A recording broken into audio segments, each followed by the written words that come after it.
If you don't want your GPU to die, don't play this video game. AMD's long-awaited FSR is finally rolling out to consoles just like promised, and GPU prices have stopped declining. Let's get into the hot news, everybody. I'm your Brett host. We're gonna be going over the hottest tech news that I can find on the internet. And in case you missed the episode yesterday, that's because there was no episode yesterday. My youngest son is currently in the hospital. My wife is there with him, and things just got chaotic around here. But not as chaotic as if you bought a 3090 and then it died because you're playing Amazon's brand new MMO game, New World. This is something that's being anecdotally reported across the internet and was acknowledged by Amazon's customer service, indicating that, hey, listen, we know you spent the most money that you possibly could on this graphics card, but can you not use max frame rate?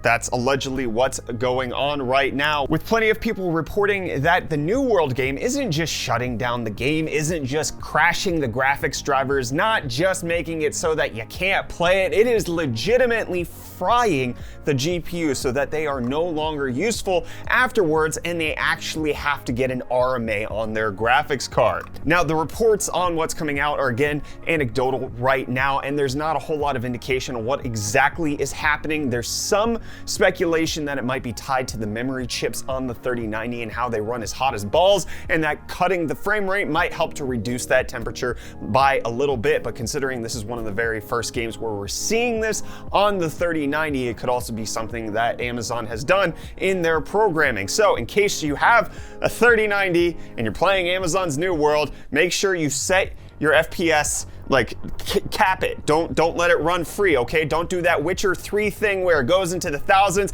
and you just hear the coil whine on your freaking GPU go, hee! None of that, because then you won't have a GPU afterwards. And while I feel weird saying for those of you playing Amazon's New World, the reports are coming out that it's the fourth most played game on Steam right now. 190,000 people playing this new MMO, which is incredible. Like, I didn't even know it was out. I've never even heard of it, but people were excited enough to make it so that it's dominating Twitch. It is at the top of the Steam charts, and the people who don't have a ludicrous amount of money to spend on GPUs are allegedly enjoying the game otherwise. Let me know, have you been playing New World? Have you been enjoying that game? Do you have a 3090 and you're never gonna touch it? Let me know down below in the comments, and I'm gonna let you know about today's episode sponsor. Big thanks to Skillshare for sponsoring today's episode of Hot News. Skillshare is an online learning community with thousands of inspiring classes for creative and curious people such as myself and such as you guys. You can explore new skills, you can deepen existing passions,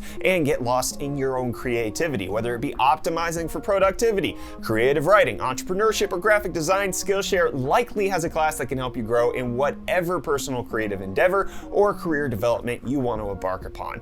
Personally, I've been enjoying this class, which is Simple Productivity: How to Accomplish More with Less by Greg McEwen. I've really had to overhaul everything about how I make YouTube videos since Reece and Catlin left and figure out how to isolate which extra demands on my time are worth it and which ones aren't has been instrumental in me getting our channels to survive.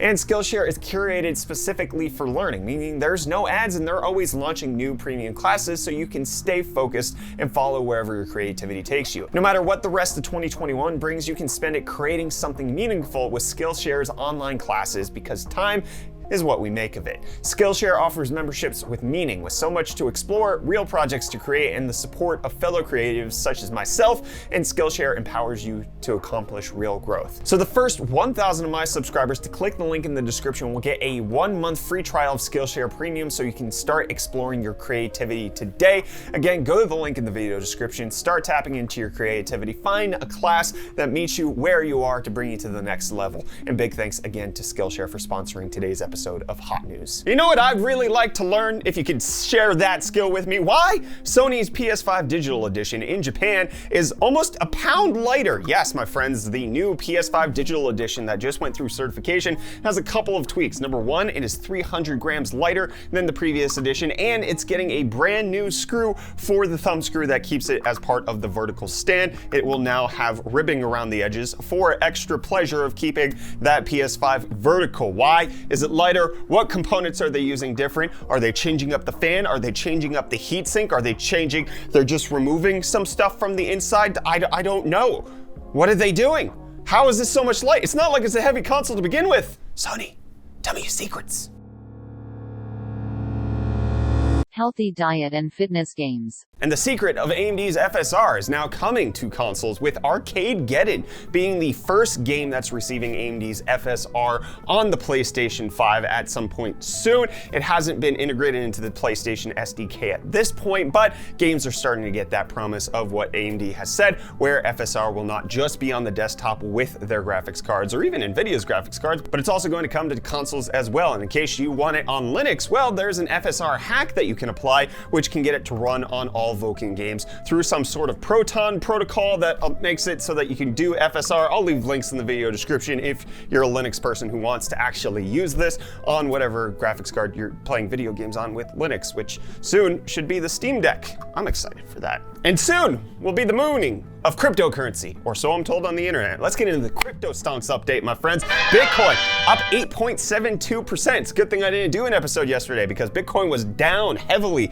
to below $30,000 for the first time in a long time, now being at almost $32,500. It's doing a little bit better. Ethereum also having a splendid day, up 13.3% to be at $20.27 as of the time of recording. Dogecoin also up 14% to 19 cents. It crested at right around 21 cents. So it does seem like the crypto market decided that, hey, you know what? Wednesday, July 21st, that's crypto mooning day, okay? We go to the moon. GameStop not having as good of a day, however, with it only closing down 2.81%.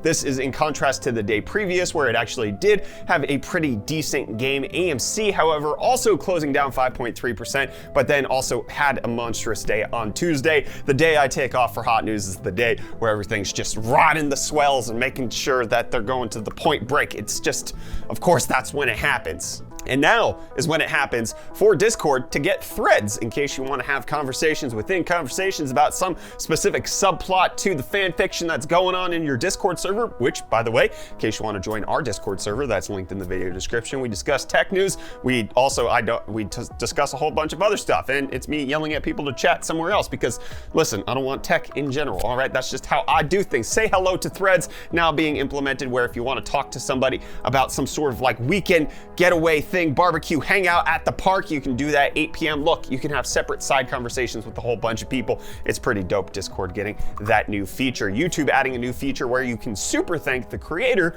on the video. This is very similar to their super chat protocol, which allows you to tip somebody as they're going live, but now with super thanks, instead you give them money after the video is already being posted, so that in case you want to support your favorite creator, you can do so after the fact on the video. So just tipping them that way, as you can see here, it then shows that you are indeed rich enough to throw money at internet people, which I mean, that's what my life is, so thank you. It doesn't appear that super thanks have rolled out to all creators. I think if you go on our page, it's not even there at all yet, but it is on some of the bigger pages that I've just checked out. I haven't done one yet, but have you super thanked anyone lately? Huh? Are you super thanking your local YouTuber?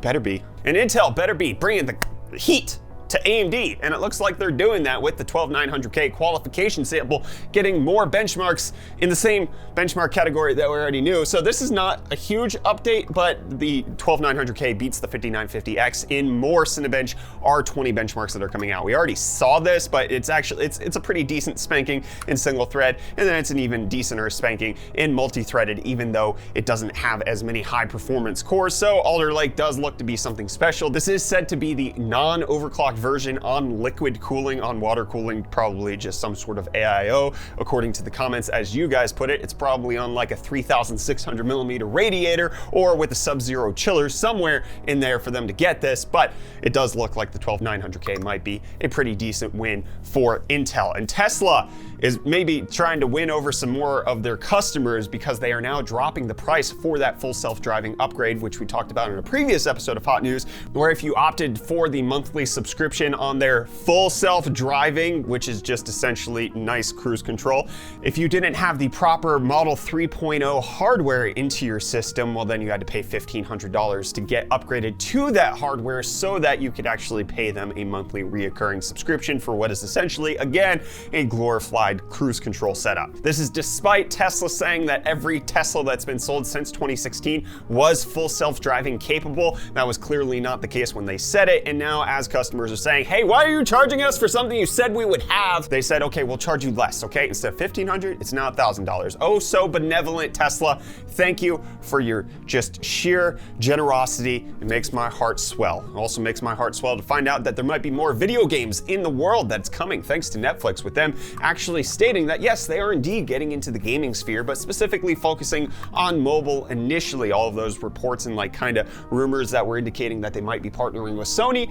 not coming out to fruition just yet, but things such as mobile games centered around things such as Black Mirror's Bandersnatch or Stranger Things video games could be coming out, but it'll be rolled into the content library and be charged at the exact same price for what Netflix is charging for your subscription already. And what you can now roll into your subscription for Google Chrome, which is free by the way, is some extra protection on those Incognito tabs that you got. You're looking for a birthday present for your family, your wife, you're trying to make sure that they can't find out what it is that you're trying to buy for them. Well, you just hide that in an Incognito tab, and now over on iOS you can lock it with FaceID. So unless they're gonna swap your face off like Nicolas Cage and John Travolta, they're not getting into your Incognito tabs. I don't know, some of your family might be willing to go that far. Mine won't be, so. And Twitter's willing to go really far to make sure that they look like they're copying everybody. Twitter now adding upvotes and downvotes on tweets as a test on iOS for some users, where it's an integration of how they want you to interact with things. They're not saying if this is going to be a permanent feature. I think this is ridiculous and stupid. The whole reason I go to Twitter is so that I don't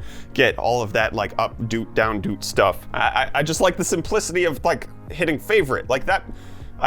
Maybe this is trying to solve some of the things where you see something that's like really sad and then you don't want to heart it. Then it seems like you're actually endorsing the experience instead of commiserating with them. And then this would be a way to downvote it. But then that says, hey, I'm against the experience that you had that sucked.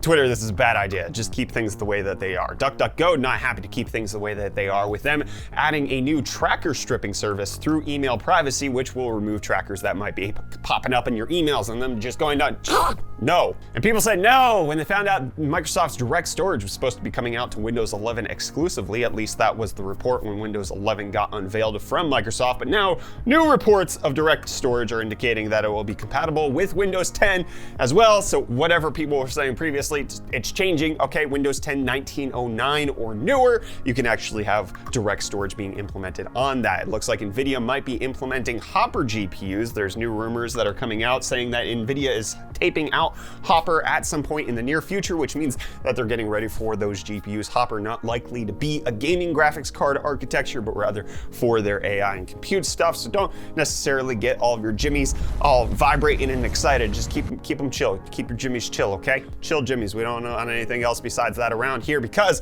if you get excited jimmies when you find out news like this, like graphics card pricing decline is slowing down, and in fact some GPUs are actually now getting more expensive again, your jimmies might get really disappointed in you, okay? Not because of who you are, but because of what you are. And now it looks like GPU pricing might be on the increase a little slightly, so it does look like Nvidia GPUs still continue to decline 3%, whereas AMD GPUs went up 3%. However, we're down to roughly January pricing levels rather than being at the absurd mid-May pricing levels, which had things like going super chaotic.